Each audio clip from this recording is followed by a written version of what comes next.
Pegando o gancho do Gontijo em relação à história de vida do Hellinger, quem ele foi e tudo mais, vale a pena comentar um pouquinho de pessoas estarem muitas pessoas estarem muito erradas.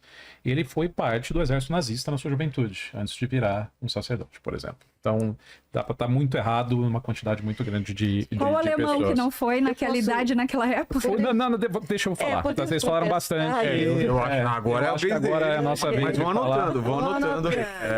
Então, assim, foi de qualquer modo, ele some durante uns 20 anos enquanto ele está dentro do seu sacerdócio. Acho que foi fazer um treinamento de psicanálise. O próprio pessoal falou: não, você acredita em umas coisas estranhas, a gente não consegue te dar esse título e tal. E aí, Vilela, você viu que você perguntou o que é a constelação familiar? E aí vieram respostas sobre a prática, sobre como funciona, seria uma definição um pouco ampliada, então parte de um estudo fenomenológico, que aí envolve outros tipos de coisas, como programação neurolinguística, tal, e tudo mais. Então, trazendo um pouco pro chão, que eu acho que é importante, e aí eu gostaria que vocês comentassem se eu estiver falando alguma besteira, mas isso está escrito dentro da obra do Hellinger. Qual que é a base? Qual que é o fundamento que sustenta isso que ele está falando? Então, diz ele que descobriu, observando ao longo do tempo pessoas e relacionamentos, as tais ordens do amor, leis do amor, correto? E essas leis do amor têm algumas subdivisões, dentre elas a lei da hierarquia familiar, então que ou por antiguidade ou por posição dentro da família, você tem prioridade de opinião dentro dessa organização familiar, então o pai à frente da mãe, à frente dos filhos, e isso não pode ser ferido sob o risco de você criar um emaranhamento. E a gente já entra nessa história aí do que é o emaranhamento dentro dessa teoria de Hellinger. Você tem a lei do pertencimento, então que não importa o que aconteça, ou que cada membro dessa entidade familiar faça, ela continua tendo direito ao pertencimento. O pai pode estuprar a filha, pode bater na mãe, pode acontecer o que aconteça, ainda existe a necessidade do pertencimento e manutenção do núcleo familiar. Escritos de Hellinger. E tem a da reciprocidade. Então, que toda vez que algo é oferecido, você tem que ter alguma devolução em troca. E isso é dogma. Isso é um escrito que é tido religiosamente por quem segue Hellinger, porque é a base a partir da qual se cria a prática da constelação em si. Então, o que é a constelação? A partir do momento que você tem um trauma nessas ordens do amor aí, acontece uma morte, acontece uma briga, acontece um caso de violência doméstica, você cria esse emaranhamento que parte dos consteladores vão até ligar com a parte de pseudagem de física quântica e tudo mais, que o melhor jeito que eu consigo explicar, aí agora entra o campo morfogenético, de um jeito que fique didático, sem ser debochado, é a força de Star Wars. É mais ou menos assim que a coisa funciona. Você tem uma entidade etérea que atravessa gerações e carrega informação entre pessoas da família, inclusive entre gerações da própria família, e que o constelador é uma pessoa que aprende a ser um Jedi nessa história aí. Ele tem percepção de força. Ele entende, manipula e orienta esse campo morfogenético, seja na disposição das pessoas durante uma sessão ali de constelação, seja nos bonequinhos, porque dá para fazer constelação em bonequinho, seja com bicho. Tem constelação realizada com cavalo, com todo tipo de coisa.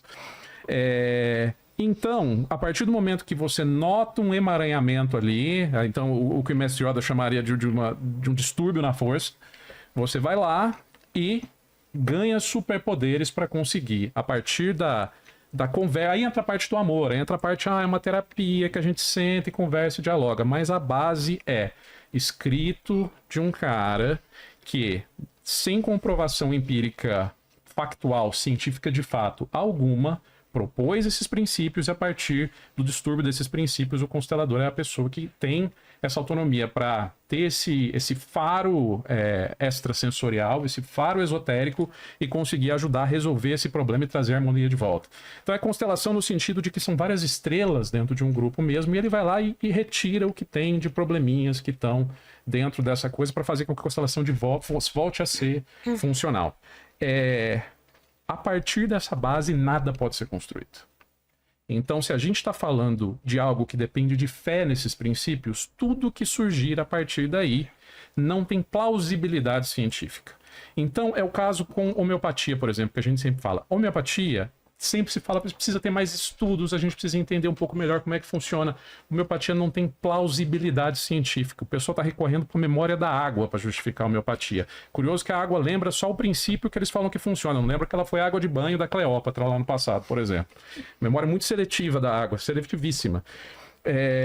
E assim, esse caso é bom demais para falar assim, porque o princípio de homeopatia é quanto mais diluído tá, melhor funciona, e similar cura similar, o que quer dizer que tem remédio homeopático que é pena de coruja para insônia, literalmente.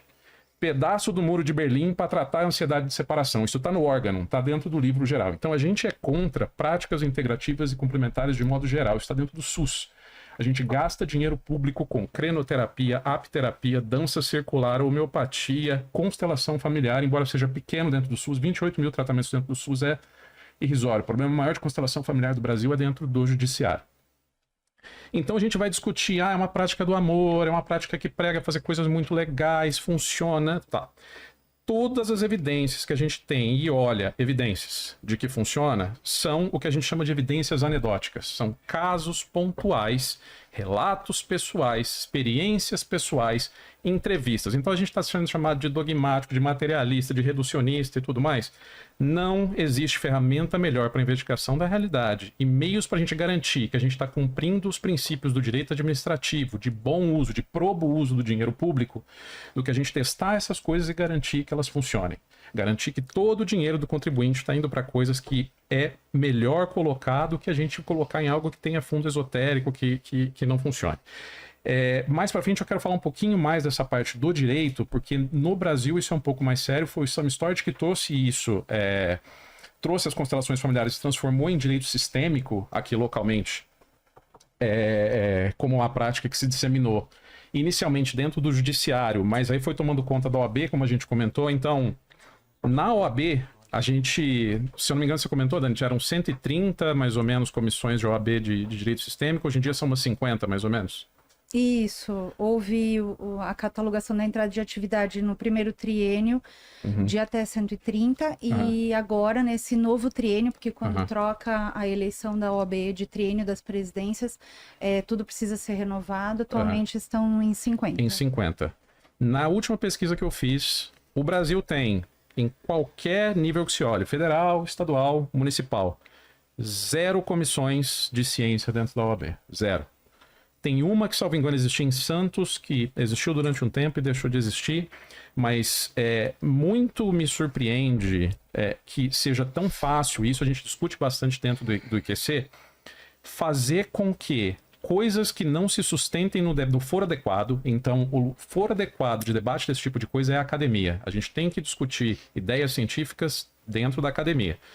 Se grudam em instâncias outras para se oficializar. Então, pseudociência aproveita de permeabilidade científica, de permeabilidade para pseudociências dentro dos poderes. Então, normalmente, o que acontece? Tenta se regulamentar como profissão, gruda em algum poder, tem um projeto de lei para aprovação para funcionamento. Foi o caso muito recente de ozonioterapia, por exemplo. A gente teve um projeto de lei aprovado no Congresso Federal que autoriza a ozonioterapia em todo o território nacional. Não tem prova nenhuma de que a ozonioterapia funciona. Teve o caso famoso da fosfetanolamina, não sei se vocês lembram disso, era a pílula milagrosa do câncer. Então, era um professor da USP São Carlos, que ele mexia umas coisinhas numa lata de Nescau lá e falava que era panaceia, curava todo tipo de câncer. Isso começou a atrair um monte de gente, tratamento sem a menor plausibilidade, tratamento que não funcionava. E isso foi discutido no Congresso. E aí, curiosamente, foi um projeto de lei que foi proposto por Bolsonaro, sancionado por Dilma. Então, assim, está em todo o espectro, não é nada exclusivo de uma linha de pensamento. Mas isso é muito importante discutir de por que não pode estar dentro da rede pública. Pseudociências não devem estar dentro da rede pública.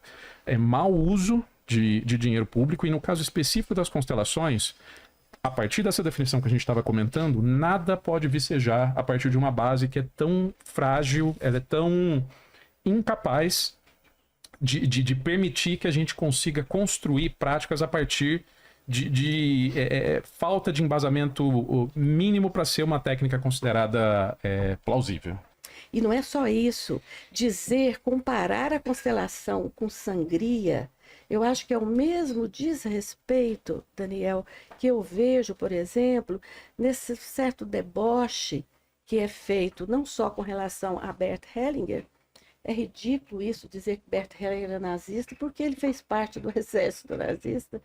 Muitos soldados alemães foram obrigados a fazerem parte do exército. E nem por isso eles eram ideologicamente nazistas. Pelo contrário, Bert Hellinger, e nesse livro dele autobiográfico, ele diz, e isso está comprovado, que ele era considerado pela Gestapo como uma pessoa não grata. Porque ele e toda a sua família foi perseguida pelo nazismo. Então, vocês tomem cuidado de fazerem acusações que não são reais, de uma forma, inclusive, debochada. Foi do exército nazista. Eu acho que ele foi. Mas ele não é nazista. Nem todos que eram do exército eram ideologicamente Doutor, o senhor conhece com o o nazismo. crime de não comparecer, né?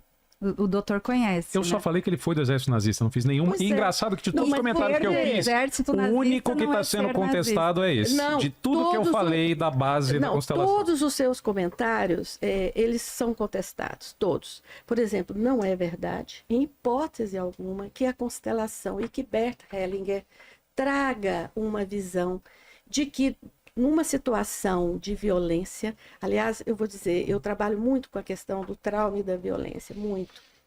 Durante um ano, Rogério, eu trabalhei com as constelações dentro de uma unidade com menores infratores em Goiás. Esse trabalho ele foi acompanhado por outros 3 psicólogos e nós, durante um ano, todos os domingos, nós fazíamos constelação com os menores infratores que estavam em regime fechado nessa instituição. Nós tivemos um resultado muito impressionante. As famílias passaram a vir aos domingos, e olha que ir aos domingos, todo domingo na instituição, era caro, porque nós não tínhamos recursos nessa pesquisa. Eles vinham de ônibus e aquilo era caro. Mas foi um método que teve uma grande adesão dos adolescentes. E nós tivemos um resultado muito interessante. Apresentamos esse resultado no Ministério Público em Goiás, e hoje as constelações são consideradas uma prática e uma técnica possível de ser utilizada com esse tipo de população. Não é verdade que uma pessoa que passou por uma situação de violência, de estupro, como é inclusive uma fala que essa influência, acho que é a influência, a Bibi, que tem até um vídeo dela, eu não sei exatamente o que ela está dizendo, mas ela costuma falar muito sobre essa questão de que a questão do estupro é incentivado que aquela criança, aquela pessoa que passou por uma situação de abuso, às vezes pelo próprio pai, que ela perdoe o pai. Isso não está em nenhuma obra de Bert Hellinger. O que Bert Hellinger observou, e eu vou dizer para você, eu também já observei, é que muitas vezes a dinâmica da violência é uma dinâmica sistêmica. E às vezes outras pessoas da família estão envolvidas. E quando o Bert Hellinger traz essa questão, que é interessante que o pessoal pega um pedacinho da fala de Bert Hellinger e extrapola aquilo e não pega inclusive o caso como um todo e a conclusão do caso. Nesses casos, não é, quando há uma situação de abuso, muitas vezes por parte do pai, né, e às vezes a mãe, em alguns casos, é conivente. Isso aí não é Bert Hellinger que está falando isso. Tá certo? Isso a gente sabe que isso, infelizmente, é uma realidade. E a gente sabe o trauma que isso causa para uma criança para o resto da vida. Qual é a conduta e qual é a experiência que Bert Hellinger teve e que nós temos nesse caso? É de trazer isso à tona. É importante que isso seja visto pela pessoa, o adulto que hoje está trabalhando isso na sua terapia. É importante que isso seja trazido. Mas aquele pai que foi agressor, que foi abusador, tá certo? E que agiu dessa forma brutal e violenta com relação àquela criança, não deixa de ser pai da criança. Eu acho interessante o pessoal pegar esse aspecto. Queria o quê? Que a pessoa dissesse assim, você deixou de ser meu pai? Infelizmente, não deixou de ser o pai. Ele continua sendo o pai. Tá certo? E quando você olha na constelação, isso que é interessante da constelação, porque a constelação vai olhar esse agressor, esse perpetrador, e não vai olhar esse perpetrador apenas naquele fato isolado. ela vai atrás e ela vai ver por que aquele homem desenvolveu tamanha patologia, tamanho comportamento absurdo, não é? Psicopata, de ser um agressor com a própria filha, com o próprio filho. E você vai ver que aquele homem, na infância, ele também sofreu um abuso. Ele também foi agredido. O que nós vamos fazer nesse trabalho? Todos ali, todos, fazem parte. Essa violência, ela é sistêmica, ela está enraizada, ela faz parte de uma dinâmica. Por que o Brasil é um país que tem tanta violência? Se você for olhar, e a constelação trabalha muito bem isso, a nossa história é uma história que tem a violência na sua base. A escravidão indígena, né? A escravidão negra no Brasil, um dos países que mais demorou para abolir a escravidão, se é que a gente já aboliu a escravidão de fato, não é? A constelação traz isso. Todos pertencem. É preciso reverenciar esses nossos ancestrais, sim, não é? E isso é uma ciência que talvez os nossos amigos realmente não entendam. Mas no caso dessa garota que sofreu a violência do pai, ela precisa... Mas ela é obrigada a reviver isso? Não. Ela não é obrigada a reviver isso. Isso não acontece com o pai ali presente. Isso acontece com os representantes. E o que essa pessoa mas não é perigoso adulta... Não. Ela fazer uma encenação do que aconteceu com ela no passado, ela não é uma isso. encenação, ela traz essa informação, né? Quando ela traz essa informação, o terapeuta, o constelador, ajuda para que ela olhe para essa situação e que ela tenha ali um confronto com aquela situação. Então, qual é a fala que vai trazer um alívio ali? Para uma outra pessoa que está fazendo o pai. Para o representante do pai. A fala é o seguinte: o que você fez foi horrível e eu carrego esse trauma toda a minha vida. Mas eu não tenho responsabilidade sobre o que você fez, eu deixo isso com você. Então, essa é a fala. Nenhum de nós, em sã consciência, faria um trabalho diferente. Faria dizer, meu querido pai, eu te perdoo. Não existe isso. Inclusive, não existe essa palavra perdão. O Bert Hellinger traz uma coisa muito interessante, que é assumir responsabilidade. E muitas vezes o representante daquele pai, não é? Ali naquele papel, ele consegue trazer essa informação, não é? E ele diz, eu sinto muito. E se ele não diz, às vezes a gente leva, porque a constelação tem um pouco também da programação neurolinguística. Né? Bert Hellinger foi formado também nesse método. Então, a gente faz com que aquele representante daquele perpetrador possa dizer, realmente foi horrível o que eu fiz. Eu fico com a responsabilidade do que eu fiz. E isso traz um alívio para as pessoas. Eu trabalho hoje numa instituição psiquiátrica. Toda quarta-feira nós temos uma vivência de constelação, há algum tempo. Ali nós temos pessoas que foram abusadas, que hoje estão com ideação suicida. Nós temos situações, e nós temos um perpetrador. Nós temos aquele que está internado ali, amando da justiça, que cometeu crimes. E nós atendemos essas pessoas também. Nós atendemos, porque o que a constelação, ela tem, inclusive, na sua missão, o trabalho belíssimo que Bert Hellinger nos legou, nos deixou, é um trabalho de paz de uma forma muito profunda. Eu, por exemplo, já participei, né, de constelações conduzidas pelo próprio Bert Hellinger, onde as vítimas do nazismo se encontravam com os netos dos nazistas. Isso é um fenômeno interessantíssimo. Interessantíssimo. E onde havia ali uma retratação daquilo que aconteceu. E a gente sabe que até hoje, né, nós estamos ainda muito presos a todas essas dinâmicas. A constelação permite olhar para tudo isso. Então, nós estamos falando de algo muito grande. Nós estamos falando de algo muito profundo, não é à toa que esse método, hoje, ele está presente nos Estados Unidos, em todos os lugares. Eu participei de um congresso recentemente, Rogério, sobre constelações organizacionais. E ali nós tínhamos